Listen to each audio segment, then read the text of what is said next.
voy a dar ahora la pauta a mi compañero Pedro para que nos hable de la sacristía primero, ¿verdad, Pedro? Sí, Sí. muchas gracias, compañeras. Yo voy a hablar de dos partes de este recinto que son muy interesantes. Por un lado va a ser la capilla y más concretamente la sacristía, y por otro lado va a ser el salón de actos, conocido como el Generalito. Hace un momento mencionabas de este estilo barroco austero, escueto, en la arquitectura. Justo en los interiores vamos a ver todo lo contrario, un estilo barroco de más lujo, de mayor suntuosidad, que pues combinaba perfectamente con los otros elementos como los arquitectónicos, los elementos ornamentales, y que difundían perfectamente lo que los jesuitas querían enseñar, en este caso en su labor educativa. Entonces, ¿qué te parece si comenzamos con la presentación, por favor? Bueno, para esta presentación nos vamos a apoyar de esta imagen de 360 que ofrece el museo, la página del Museo de San Ildefonso, y les voy a hablar un poco de la capilla.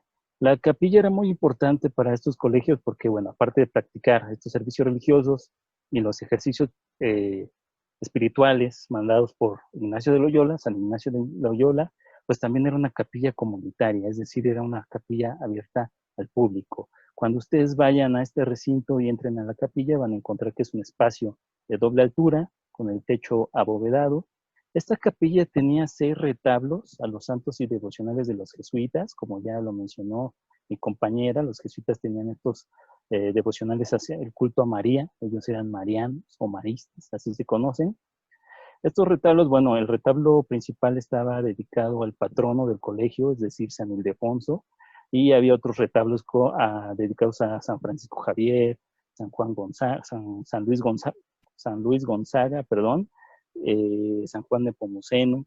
También están retablos dedicados a la Virgen de Guadalupe, a la Virgen de los Dolores. Estos retablos, desafortunadamente, con el paso del tiempo han desaparecido.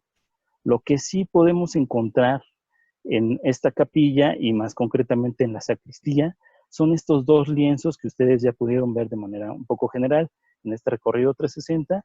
Están hechos por Francisco Antonio Vallejos en el siglo XVIII, son del siglo XVIII, y nos presentan 2 temas. Por un lado está la Sagrada Familia, que también se conoce como los 5 señores, y el otro lienzo es el descenso del Paráclito, o también se conoce como el día del Pentecostés. Voy a hablarles muy brevemente de estos 2 cuadros, de estos 2 lienzos de gran formato, solo para que ustedes se den una idea. Empezaré por el lienzo de la Sagrada Familia. En la parte superior, si ustedes pueden o alcanzan a ver, podemos ver en un rompimiento de gloria, es decir, donde se abren las nubes al Padre Eterno. Este porta un globo terráqueo y un cetro, que son símbolos de su poder divino. Él está acompañado de una corte de ángeles músicos. En la parte inferior, ahí ustedes lo pueden ver perfectamente, en la parte inferior podemos ver a estos 5 señores, el Niño Jesús, la Virgen María, San José, junto a los padres de la Virgen, San Joaquín y Santa Ana. Ellos están acompañados de 7 arcángeles que portan sus atributos cada uno. Y en medio de la composición, haciendo eje con el Padre Eterno y con el Niño Jesús, en un halo luminoso, podemos ver a la paloma del Espíritu Santo, uniendo o haciendo referencia a la unión de estas 3 divinidades también en una sola. En el otro cuadro, si lo podemos ver, el otro cuadro nos refiere a un momento en donde los discípulos de Jesús van a tener la potestad del Espíritu Santo para poder ir a todas partes del mundo para dar la buena nueva. Cuenta la tradición que los apóstoles estaban en un recinto, ellos no sabían qué hacer porque su maestro les había pedido ir a todas partes del mundo, pero no sabían cómo porque no hablaban otras lenguas. Entonces cuenta la tradición que entre las nubes, podemos verlo en la parte superior, aparece la paloma del Espíritu Santo en un rompimiento de gloria, y con esta paloma descienden las lenguas de fuego. Cuenta la tradición que cuando estas lenguas de fuego tocan la frente de los discípulos, pues ellos empiezan a hablar en otras lenguas, y de esta manera empieza la expansión del Evangelio. Estos cuadros también son muy interesantes porque nosotros vamos a ver prácticamente todas las características de este estilo barroco que habíamos mencionado, bueno, que había mencionado mi compañera, pero pues las vamos a encontrar en este caso en la pintura. ¿Cuáles son estas características? Bueno, por un lado es un estilo de contrastes de luz y sombra. Se va a llamar como tenebrismo. Estos contrastes de luz y sombra, bueno, pues generan un efecto visual muy importante que lleva nuestro ojo hacia estas partes luminosas. Ustedes pueden ver que al fondo, este fondo está casi en tinieblas, de ahí el nombre de tenebrismo, y de repente en un momento luminoso aparecen estos sucesos milagrosos. Eso se va a conocer como claroscuro o tenebrismo. Otra característica importante de este estilo es que los personajes van a ser retratados de una forma realista. Esto tenía la intención de que pues, la gente de alguna manera se pudiera identificar con estos personajes. Ellos van a ser un ejemplo a seguir. Otra característica de este estilo es que pues, este estilo va a ser un estilo con escenas dramáticas, pasionales, casi teatrales. Esto también tiene una razón de ser. Están presenciando un suceso milagroso. Ustedes pueden ver las escenas, están llenas de dinamismo, los cuerpos están en movimiento. Esto va a ser muy importante porque va a generar una conmoción. La idea va a ser conmover al espectador y a través de esta conmoción, pues vamos a entender este momento de milagro. Estas escenas van a estar saturadas, este estilo va a estar saturado de elementos, lleno de elementos. Y tal vez la característica más importante de este estilo es que eran didácticas, es decir, estaban hechas para transmitir una idea o un mensaje.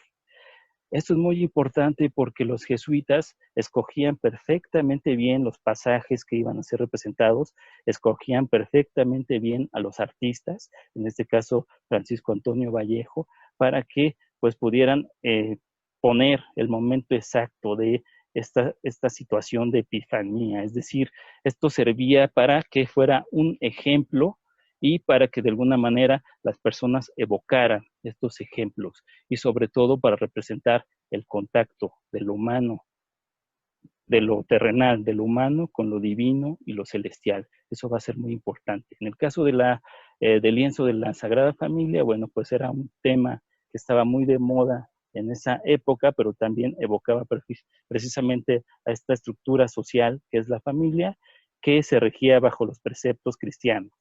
Y en el caso del lienzo del Pentecostés, pues vamos a encontrar que este lienzo estaba dedicado para los chicos que iban a abrazar la vida religiosa, para los chicos que se estaban preparando para ser en un futuro sacerdotes, porque hay que entender y recordar que cuando estos chicos tomaran los votos, ellos podían ser enviados prácticamente a cualquier parte. La mayoría de ellos fueron enviados hacia las misiones del norte para continuar su labor evangelizadora a través de estas misiones. Entonces, si ustedes pueden ver, estos dos lienzos nos hablan perfectamente de la parte educativa de los jesuitas, que combinan con otros elementos, como ya lo dije, como la arquitectura, los elementos ornamentales. Todo estaba muy bien preparado, todo estaba muy bien ideado para que este fuera un lenguaje visual, y a través de este lenguaje visual reforzara las ideas y convicciones de los estudiantes que estaban en los colegios jesuitas. Bueno, antes de que nos pasemos con Pedro al generalito, que creo que eligió muy bien cómo cerrar, porque creo que va a ser el broche de oro con el que vamos a terminar este recorrido virtual San Ildefonso. Pero antes de pasarnos al generalito, me gustaría comentar algo interesante, aparte de lo que ha dicho Pedro, que es en cuanto a la integración de la pintura hacia el espacio arquitectónico, porque si ustedes se fijan, estas pinturas van a tener un acabado o una terminación que se va a adaptar, por ejemplo, al vano de la puerta y en este caso a los cortes arquitectónicos que tienen estas paredes. Entonces es interesante cómo una pintura de esta monumentalidad se va a estar adaptando también a la arquitectura y como también ven en las pinturas, también se van a dibujar algunas escenas arquitectónicas que perfectamente se integran a lo que es el espacio. Y es una lástima también, Pedro, que sean los dos pues, vestigios que se conservan en San Ildefonso y que por desgracia estos retablos de los que tú nos hablaste, pues no estén aún en esta capilla de San Ildefonso, porque les aseguro que sería una verdadera delicia verlos y conocer sobre todo las pinturas y las esculturas que debieron tener en su momento. Claro, como bien lo dices, esta es apenas una pequeña muestra de todo el lujo y la suntuosidad que seguramente revestía este maravilloso recinto y que, bueno, desafortunadamente ya no tenemos. Sin embargo, pues estos dos lienzos que sí están todavía en el colegio, pues son una joya, ¿no? Y otra cosa importante que me gustaría que les menciones es el acceso a esta capilla. ¿Cuándo se puede ver esta capilla? Porque normalmente en un recorrido que nosotros tengamos como parte del voluntariado no tenemos acceso. ¿Puedes contarles por qué? Sí, sí, debemos de entender, o me gustaría que ustedes entendieran, que hoy en día las salas que conforman el museo son salas de exhibición temporal. Es decir, que cuando hay exposiciones temporales y se usan estas salas, se abren y pueden ser visitadas por el público. Pero cuando el museo no tenga estas exhibiciones temporales, bueno, pues desafortunadamente van a estar cerradas momentáneamente. Entonces, pues sí, es una invitación para que ustedes la visiten cuando estén abiertas. Claro, y esto es también lo que lo hace interesante, porque muchas veces cuando asistimos a ver alguna de las exposiciones temporales que tiene San Ildefonso, entramos a la sacristía, pero en verdad nos perdemos en el acervo que se está presentando en ese momento, pero si miráramos un poquito más arriba, podríamos contemplar estas pinturas. Y eso también, pues a mí se me hace muy valioso que dejemos esta información para la gente que nos esté escuchando, para que cuando tengan la oportunidad de ver una exposición temporal, tomen en cuenta visitar lo que es la sacristía. Bien, la segunda parte de la que yo les voy a hablar es el salón de actos. Este salón de actos es conocido como el Generalito. Mientras ustedes ven esta visión 360, para que se den una idea de este salón, yo les cuento un poco la historia de este salón. Este salón es llamado así porque en la Universidad Pontificia, la Real Universidad Pontificia de México, había un salón más grande, muy parecido a este, pero más grande y de mayor jerarquía, y se llamaba el General. Entonces los estudiantes de San Ildefonso, de cariño, pues, le ponen de apodo, como es un salón más pequeño y de menor jerarquía, pues le ponen el Generalito. Este también es un espacio de doble altura, con el techo abovedado. La bóveda es una bóveda de arista. También vamos a ver varios elementos de esta arquitectura barroca, pero también ustedes pueden ver inmediatamente que hay otros elementos que nos llaman la atención y de los cuales yo les voy a hablar de manera muy breve. Por un lado está la cátedra, por otro lado está la sillería y por otro lado están los cuadros. Voy a hablar muy brevemente y en forma general de estos elementos, solo para que ustedes se den una idea, y voy a empezar con la cátedra.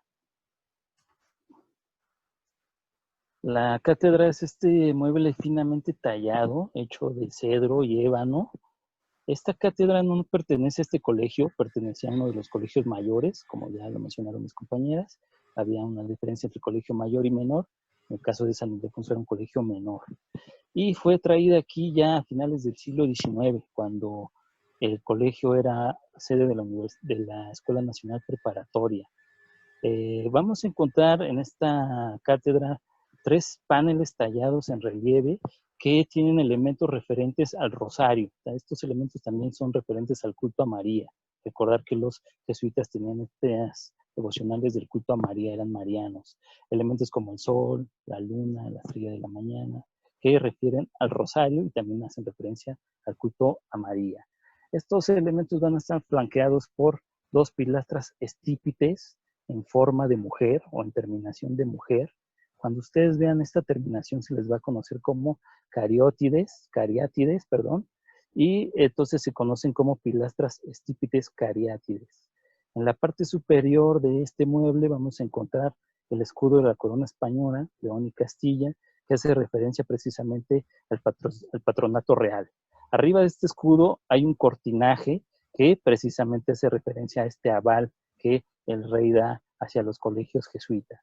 Y por último, en la parte más alta de este mueble vamos a encontrar una concha. Esta concha es un elemento ornamental que representa la pureza y fidelidad de la Madre de Dios. Otro elemento del que yo les quiero hablar es la sillería. Ustedes pueden ver que esta sillería combina muy bien con este espacio y bueno, esto tiene un sentido, bueno, porque seguramente los jesuitas tenían su propia sillería en este espacio.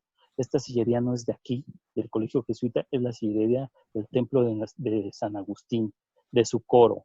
Esta sillería por mucho tiempo estuvo desarmada, estuvo abandonada y fue también junto con la cátedra que a finales del siglo XIX, bueno, pues se llevó a este recinto. Ustedes pueden ver que combina perfectamente bien con este espacio porque seguramente la sillería jesuita pues tenía las formas y las dimensiones que asemejan a esta sillería del templo de San Agustín.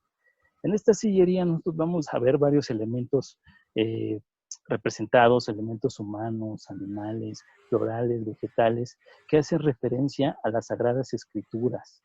Hay paneles que se refieren a los primeros 5 libros de la Biblia, hay paneles que refieren a algunos pasajes del libro de los jueces, hay un panel que representa el libro de las revelaciones, el Apocalipsis, y el tablero principal que está dedicado al fundador de la Orden San Agustín de Hipó. Ahí también podemos encontrar todas estas características del arte barroco, en este caso en la escultura.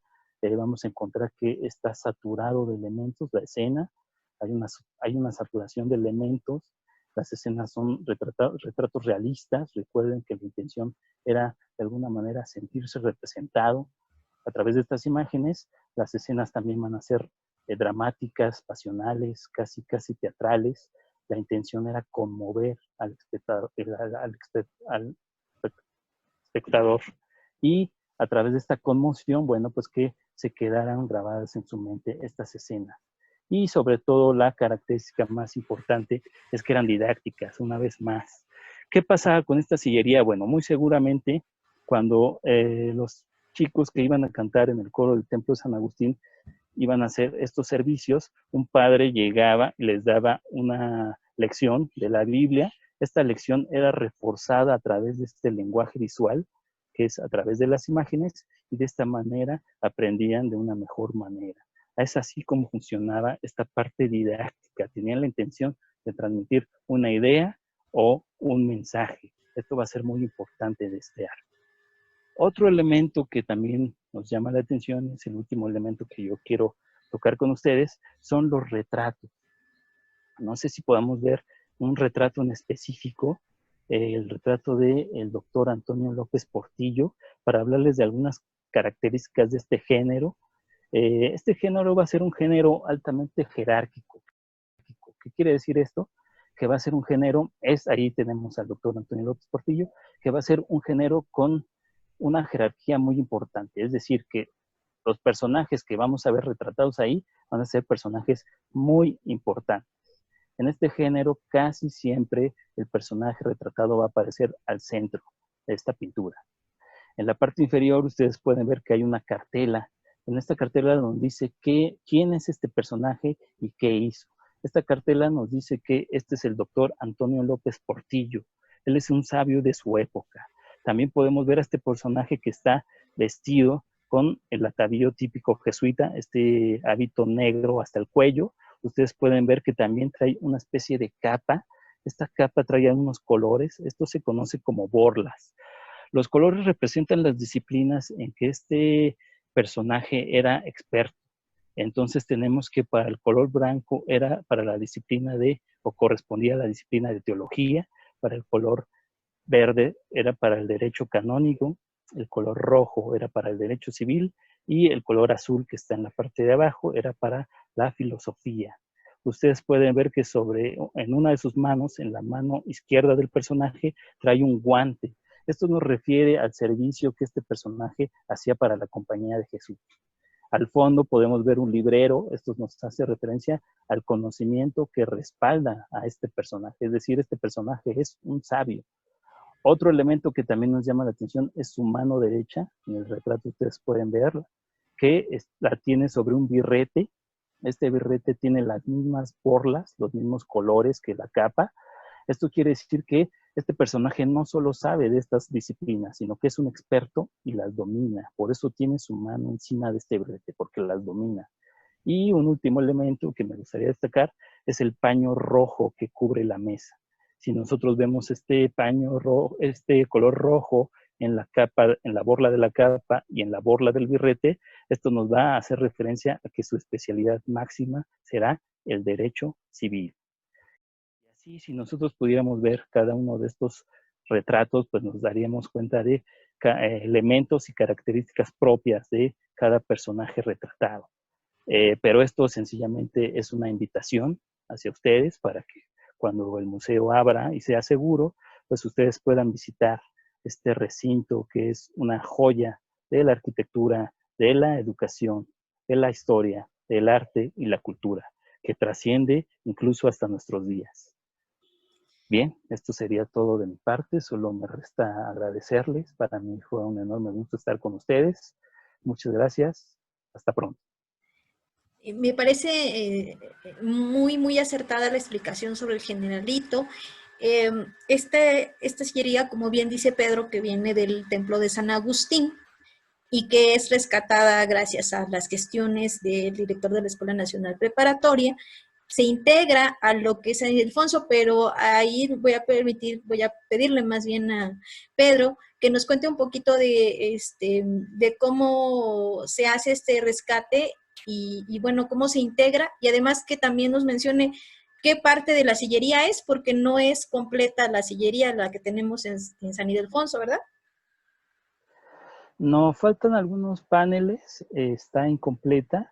Esta sillería, bueno, pues casi mítica porque por mucho tiempo estuvo perdida. Mucha gente no sabía dónde estaba, incluso algunos mitos decían que había terminado en algún hospital para dementes. Simplemente se encontró, estaba abandonada en lo que era el convento de San Agustín. Fue rescatada, fue ensamblada y fue llevada ahí en 1895 por el entonces rector de la Escuela Nacional Preparatoria, Vidal y Nájera. Entonces, si ustedes se fijan muy bien lo que yo decía, esta sillería combina perfectamente bien en este espacio, porque seguramente los jesuitas tenían una sillería muy parecida. También cabe destacar que aquí podemos ver, ya hablamos de los santos y devocionales de los jesuitas, pues podemos ver cómo también las otras órdenes religiosas se preocupaban por hacer esta enseñanza a través de sus propias imágenes. El taller que hizo esta sillería es el taller de Salvador de Ocampo, uno de los artistas más importantes de la época novohispana, y entonces podemos ver cómo los padres agustinos les dieron ciertas imágenes de una Biblia francesa y el taller estuvo a cargo de la imaginería. Se le conoce así a estos talleristas que trabajan en hacer todas las reproducciones. Esto tenía que ser muy específico, muy bien diseñado para que precisamente no creara ninguna confusión, ¿no? Estaban representando lo divino y sobre todo tenía esta intención de enseñar, de tener este contacto de lo humano, lo terrenal, con lo divino y con lo celestial, ¿no? Eso es muy importante. Si ustedes pueden ver, esto es parte del discurso no solo de los colegios jesuitas, sino también de las otras órdenes religiosas. Va a ser muy característico. Sí, exactamente, Pedro, me gusta mucho esta descripción que nos hiciste del generalito, y de nuevo es uno de los espacios que también están abiertos en el Colegio San Ildefonso para que ustedes cuando acabe la contingencia lo puedan visitar,